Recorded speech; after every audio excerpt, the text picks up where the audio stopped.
नमस्कार दोस्तों, स्वागत करते हैं आप सभी का एक्सपर्ट क्लासेस साधना की प्लेटफॉर्म में।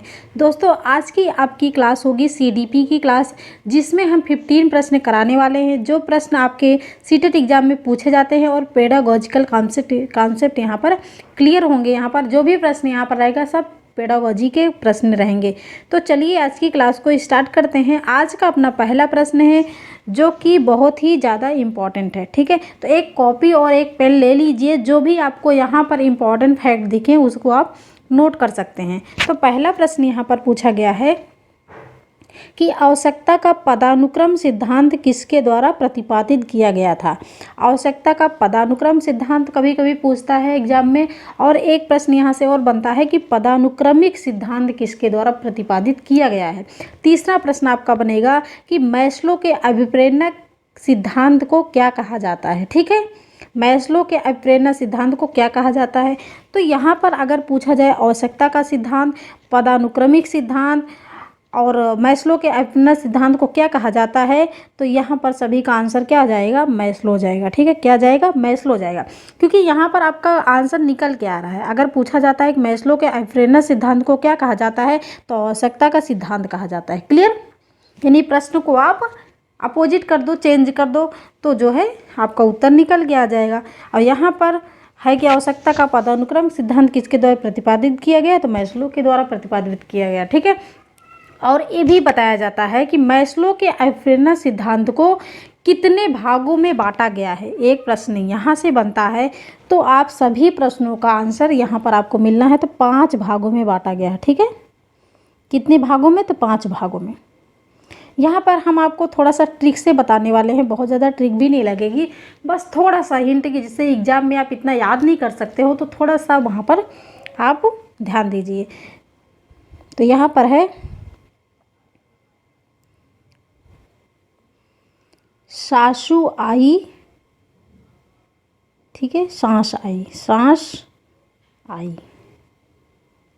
बहुत ज़्यादा ट्रिक भी नहीं है यहाँ पर, सासु आई सांस आई। ठीक है, तो यहाँ पर जो है आपका पहला हो जाएगा आवश्यकता के सिद्धांत में, पहला हो जाएगा सा का मतलब है शारीरिक आवश्यकता। ठीक है, सा का मतलब है शारीरिक आवश्यकता,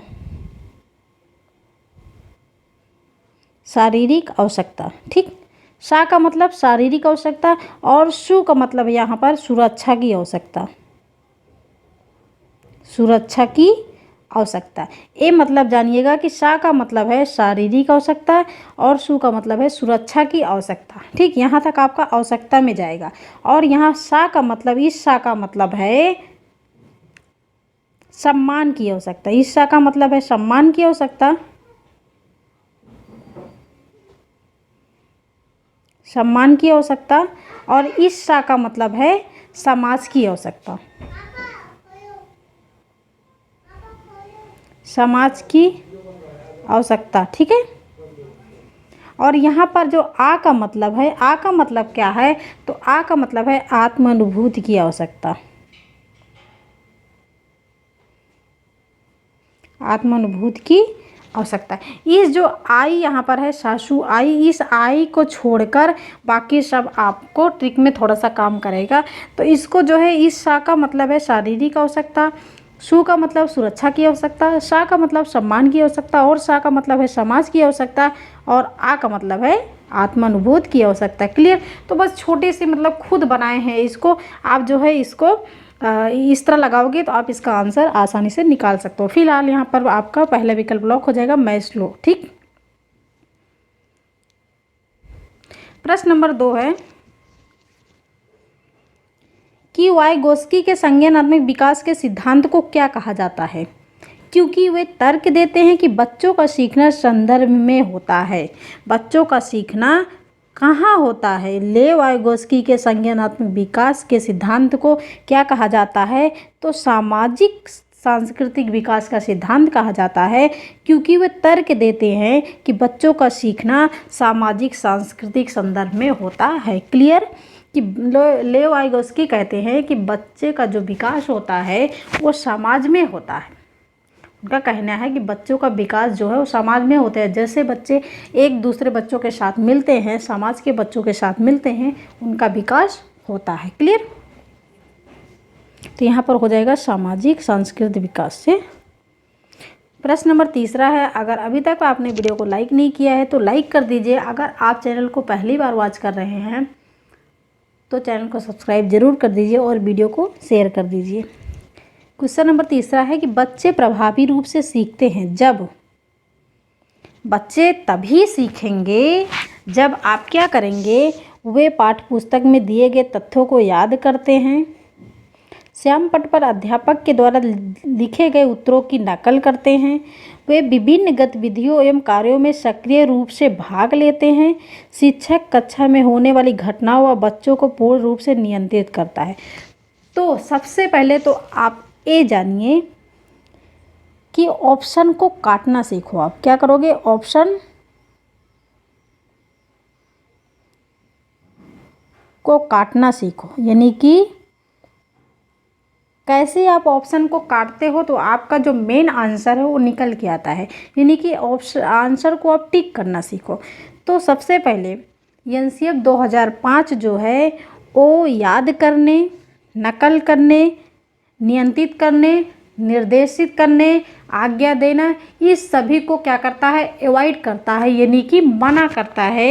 एनसीएफ 2005 ये कहता है कि बच्चों को याद करने पर बल नहीं दिया जाना चाहिए, नकल करने को बिल्कुल भी नहीं, नियंत्रित करना, निर्देशन करना, ये सब क्या है, निगेटिव पॉइंट है, इसको हमें बिल्कुल भी बच्चों के साथ नहीं जोड़ना है। तो सबसे पहले आपका नियंत्रित करना ये आपका कटता है, नकल करना ये कटता है, याद करना ये कट जाता है। ठीक है, तो आपका आंसर कौन सा राइट हुआ कि ये सी विकल्प, वे विभिन्न गतिविधियों एवं कार्यों में सक्रिय रूप से भाग लेते हैं। क्लियर? प्रश्न नंबर 4 है कि छात्रों में रटने की प्रवृत्ति को रोकने हेतु कैसे प्रश्न पूछने चाहिए। छात्रों में रटने की प्रवृत्ति को रोकने के लिए कैसे प्रश्न पूछने चाहिए।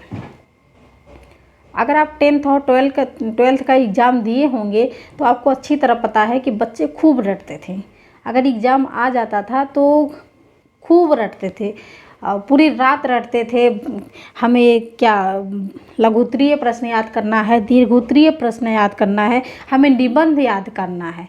ठीक है, बहुत सारे निबंध पूछे जाते हैं 10th 12th में, और दीर्घोत्तरीय, लघुत्तरीय, ये सब इतने बड़े बड़े होते थे, 2-2 3-3 पेज के उत्तर होते थे कि उसको रटना ही पड़ता था क्योंकि याद ही नहीं होता था। तो यहाँ पर पूछा गया कि छात्रों में रटने की जो ये प्रवृत्ति है इसको रोकने के लिए हम कैसे प्रश्न पूछे कि बच्चा रटे ना, क्योंकि वो रटना जो है वो एग्ज़ाम तक ही आपका है। जब एग्ज़ाम हो गया तो वो निकल गया दिमाग से, वो एग्ज़ाम देने तक के लिए ही होता है जो रटना। लेकिन जो समझते हैं आप, वो हमेशा आजीवन, जब तक आप कभी भी उसको जो है ध्यान में लाओगे तो तुरंत आपको दिमाग में सेट रहेगा वो। तो जो रटना होता है वो सिर्फ एग्ज़ाम के लिए ही होता है। तो कैसे प्रश्न पूछेंगे जिससे बच्चा रटे ना, तो वस्तुनिष्ठता के प्रश्न होने चाहिए, यानी कि ऑब्जेक्टिव प्रश्न होने चाहिए जिसका सिर्फ एक ही उत्तर हो। जब एक ही उत्तर रहेगा तो बच्चा उसको क्या करेगा, रटेगा नहीं। क्लियर? प्रश्न नंबर 5 है कि अनुभव द्वारा व्यवहार में परिवर्तन क्या कहलाता है। सिंपल सी बात है, सीखना कहलाता है। अगर अनुभव द्वारा व्यवहार में आपका स्थायी परिवर्तन होता है और वो परिवर्तन आपके व्यवहार में दिखता है तब आपका हो गया सीखना। इसका मतलब कि आप कुछ सीखे हैं। प्रश्न नंबर 6 है कि शिक्षक होने पर मैं अपनी कक्षा में उन विद्यार्थियों को अधिक पसंद करूँगा जो भैया कैसे हों, उच्च परिवार से आते हों, जिसके पास बहुत सारे पैसे हैं, उस परिवार से बच्चा आता हो जिसके पास बहुत सारे पैसे हों, गाड़ी घोड़े से आता हो, क्या हम उन बच्चों को पसंद करेंगे? फिर जो बच्चे देखने में सुंदर होंगे उनको हम अधिक पसंद करेंगे, या फिर आज्ञाकारी हों, बस आते ही नमस्ते सर, नमस्ते मैडम ऐसे बोलेंगे, उनको हम पसंद करें? या फिर कक्षा में अधिक क्रियाशील हो? जी हाँ, बिल्कुल, जो कक्षा में अधिक क्रियाशील हो, चाहे वो गोरा हो, चाहे काला हो, चाहे बड़ा हो, चाहे छोटा हो, वो कैसा भी हो, अमीर हो, गरीब हो, लेकिन अगर कक्षा में अधिक क्रियाशील हो या फिर क्रियाशील हो तो हम उसको पसंद करेंगे। क्लियर? किसी का रूप रंग देखकर हम उसको पसंद नहीं करेंगे। प्रश्न नंबर 7 है कि निम्न में कौन सीखने के गेस्टाल्ट सिद्धांत से संबंधित है। ये सारे प्रश्न सीटेट में बहुत ही ज़्यादा इंपॉर्टेंट है। अगर इस वीडियो का पूरा वॉच करोगे तो आप इसमें कुछ ना कुछ सीखोगे, ठीक है। तो निम्न में कौन सीखने के गेस्टाल्ट सिद्धांत से संबंधित है? क्या स्किनर, पावलोव, थॉर्नडाइक या फिर कोहलर? तो स्किनर देखो, क्रिया प्रसूत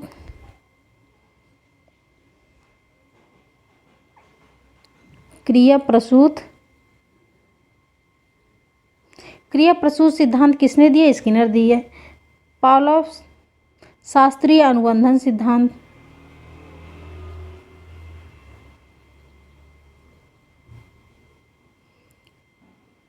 शास्त्रीय अनुबंधन का सिद्धांत किसने दिया? तो पावलोव ने दिया।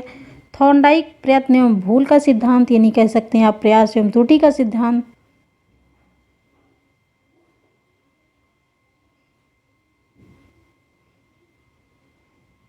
भूल का सिद्धांत। और कोहलर इनसाइट थ्योरी, अंतर्दृष्टि का सिद्धांत।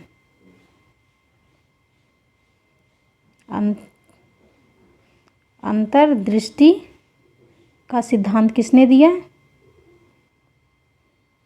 तो कोहलर ने दिया।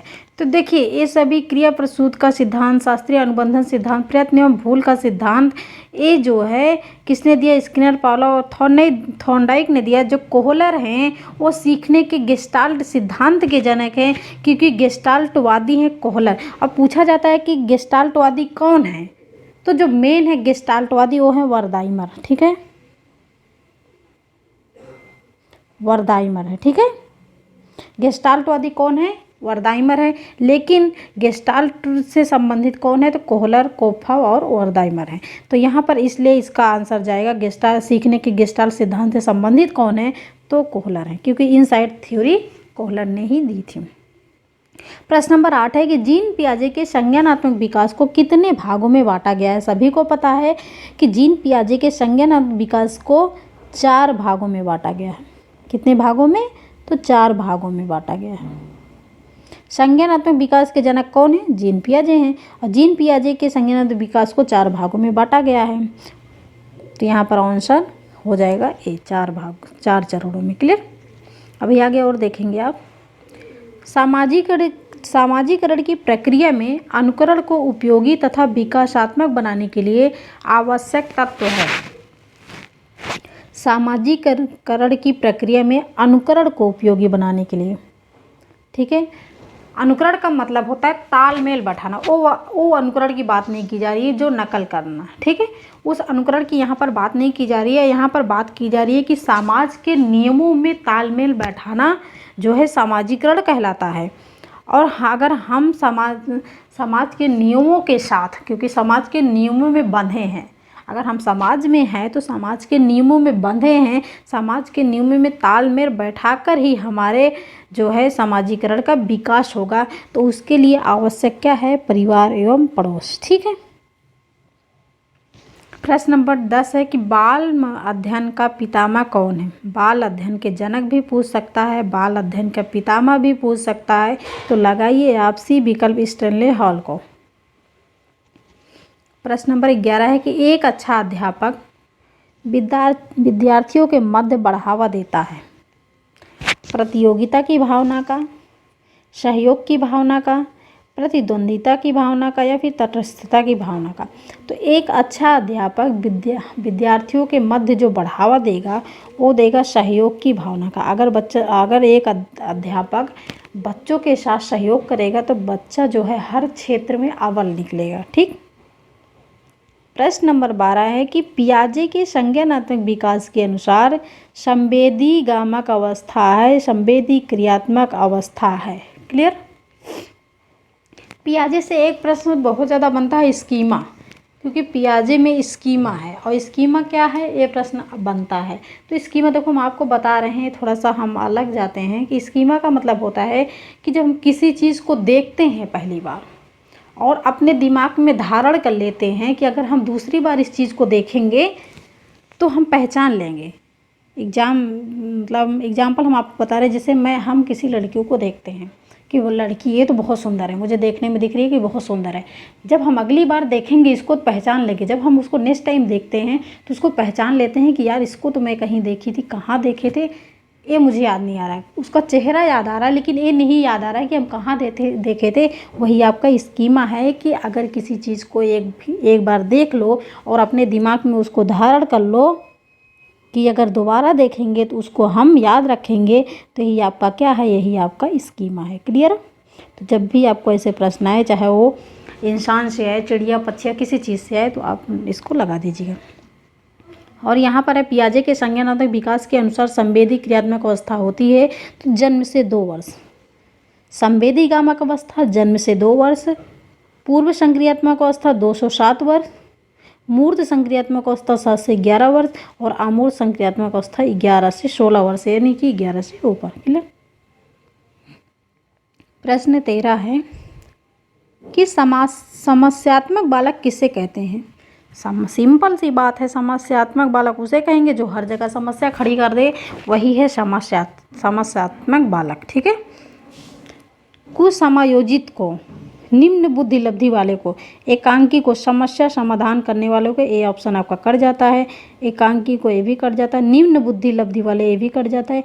कुसमायोजित को, यानी समायोजित को कहते हैं कि जो हर जगह समायोजन कर ले अपना, उसको समायोजित कहते हैं। और जो कहीं भी कितनी भी अच्छी जगह हो लेकिन अपने आप को न ढाल पाए, उसको कहते हैं कुसमायोजित को। तो यहाँ पर हो गया विकल्प पहला लॉक हो जाएगा कि समस्यात्मक बालक उसे कहते हैं जो समायोजन न कर सके। आप सब कह सकते हैं कि जो समायोजन ही ना कर सके, वो चाहे कक्षा हो या घर हो, कहीं भी हो, अपने आप को उस परिस्थिति में ना ढाल सके, वही है कुसमायोजित। प्रश्न नंबर 14 है कि शिक्षा मनोविज्ञान के जनक माने जाते हैं थॉर्नडाइक। शिक्षा मनोविज्ञान के जनक माने जाते हैं थॉर्नडाइक। और जब मनोविज्ञान के जनक की बात की जाए, मनोविज्ञान के जनक कौन है, मनोविज्ञान के जनक, तो आप लगाइए स्किनर। ठीक है। शिक्षा मनोविज्ञान के जनक थॉर्नडाइक और मनोविज्ञान के जनक स्किनर। प्रश्न नंबर 15 है निम्नलिखित में से चिंपैंजियों पर प्रयोग किसके द्वारा किया गया था। चिंपैंजी, कोफा द्वारा, वर्दाइमर द्वारा, कोहलर के द्वारा, उपयुक्त सभी के द्वारा। तो बिल्कुल सही, कोफा के द्वारा भी वर्दाइमर पर प्रयोग किया गया, चिंपैंजियों पर प्रयोग किया गया, वर्दाइमर द्वारा भी किया गया, कोहलर द्वारा भी किया गया, इन सभी के द्वारा चिंपैंजियों पर प्रयोग किया गया। यानी कि अंतरसूझ एवं अंतर्दृष्टि का सिद्धांत किसने दिया, तो कोहलर, कोफा, वर्दाइमर सभी के द्वारा दिया गया है। तो यहाँ पर आपका जो है 15 प्रश्न कंप्लीट होते हैं। तो दोस्तों ये वीडियो आपको कैसी लगी, अगर अच्छी लगी तो वीडियो को लाइक करना। अगर आप पहली बार चैनल को देख रहे हैं तो चैनल को सब्सक्राइब ज़रूर करना, साथ ही बेल आइकन को प्रेस करना, जिससे डेली वीडियो का नोटिफिकेशन आपको मिलता रहे। Thanks for watching video. This is Sadhana Tyagi's, expert classes.